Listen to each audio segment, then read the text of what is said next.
m'appelle Nariman, je suis de Gaza, je suis francophone de Gaza. Je suis une mère palestinienne qui souffre comme toutes les mères ici. On a toujours la peur de se aider, de perdre un de nos enfants. Parce que l'armée israélienne, elle ne fait pas la différence entre civils et pas civils. Cette offensive touche tout le monde. Et là, la question qui se pose, où sont les droits de l'homme qui doivent protéger ces civils à Gaza? Je ne vais pas beaucoup parler parce que la souffrance est beaucoup plus grande que les paroles. Et pour moi, il n'y a pas des adjectifs dans n'importe quelle langue, soit en français, soit dans la langue arabe, qui peut décrire le degré de notre souffrance à cause de l'offensive israélienne contre la bande de Gaza. Bref, pas d'électricité, pas de l'eau, des maisons, pas seulement des maisons, des villes et des villages détruits, des gens perdus, des réfugiés, des martyrs, des blessés, des gens qui sont dans la rue parce que ils ont perdu leur maison, ils ont perdu leurs proches, leur famille. C'est terrible. C'est terrible que cette armée a fait contre la population de Gaza. Pour m'exprimer comme francophone, j'ai essayé d'écrire des petits mots qui peuvent un peu transmettre mon message et ma souffrance. En fait, ce mélange de sentiments que j'ai dans le cœur à cause de la situation actuelle à Gaza. Le texte intitulé « J'ai mal partout ». Si vous me demandez comment je vais, je réponds les yeux larmoyants que j'ai mal partout. J'ai mal au cœur qui déchire à chaque fois que je regarde la peur dans les yeux de mon fils et les yeux de tous les enfants de Gaza. Ces innocents qui n'en méritent pour vivre en paix et en sécurité. Ces innocents qui ont connu la souffrance très tôt. Ces innocents privés de leur droit de vivre, juste comme les autres enfants du monde. J'ai mal aux yeux, qui ne supportent plus les images de martyrs, les cadavres coupés dans les rues, les ruines des maisons détruites sur leurs habitants. J'ai mal aux oreilles, qui n'arrivent pas à s'adapter aux voix terribles des bombes qui tombent partout. J'ai mal aux nerfs qui se fondent quand le téléphone sonne. Je crains d'entendre une mauvaise nouvelle, qu'un mal arrive à ma famille ou à mes amis. J'ai mal aux mains qui ont marre de porter la branche d'olivier sans vivre la paix.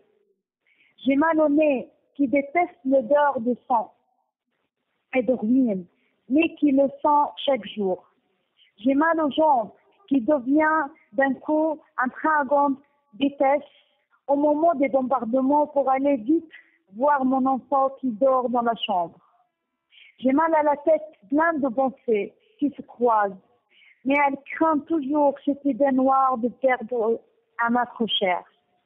Les sentiments de colère, de tristesse et de l'injustice me fatiguent et je ne supporte plus.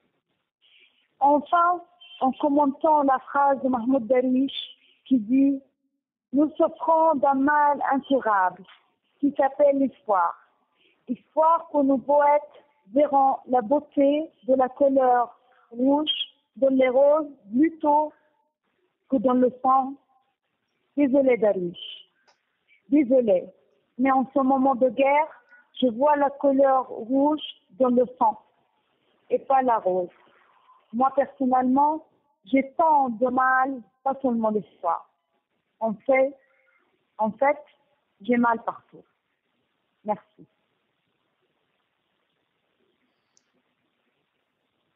J'ai une question à vous Je ne poser. sais pas. Pour trouver de l'eau potable, comment ça se passe pour le quotidien, pour trouver de quoi manger, de quoi boire? En fait, nous vivons des jours très difficiles parce que ça fait 12 jours qu'on n'a pas ni électricité ni eau. Et seulement pour avoir l'eau, il faut avoir l'électricité. Et c'est l'inverse. Alors, on a essayé avec notre voisin de voir un générateur pour essayer d'avoir de l'eau parce que vous savez avec un enfant c'est très indispensable d'avoir l'eau bien sûr et quand nous avons l'eau il n'y a pas d'électricité et même s'il y a d'électricité c'est 1 heure 2 heures maximum. Alors, personne ne peut imaginer sa vie sans ses besoins essentiels.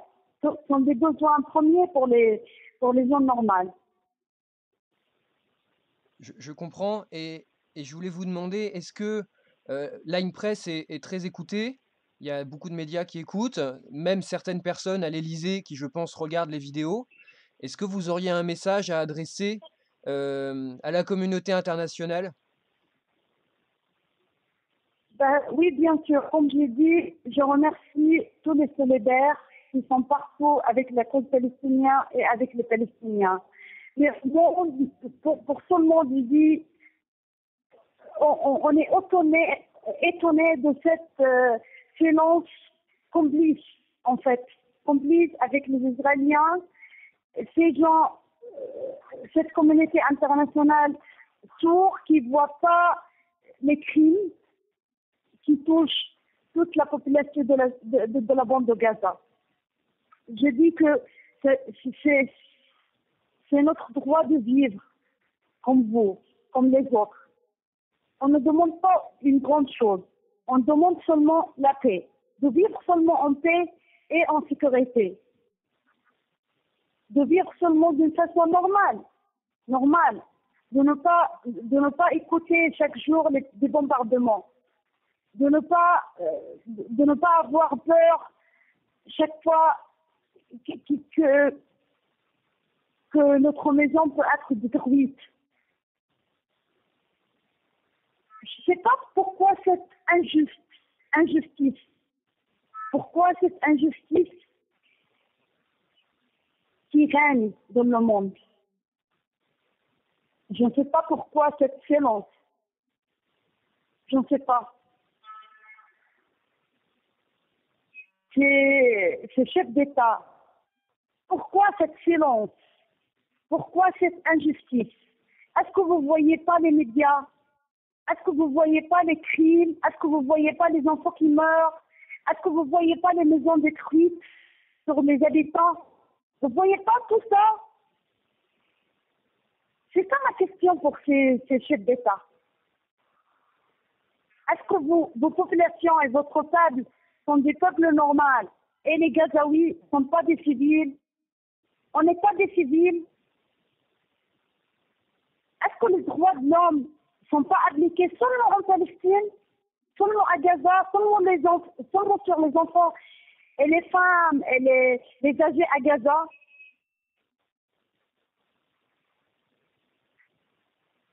Et j'espère bien d'avoir une réponse.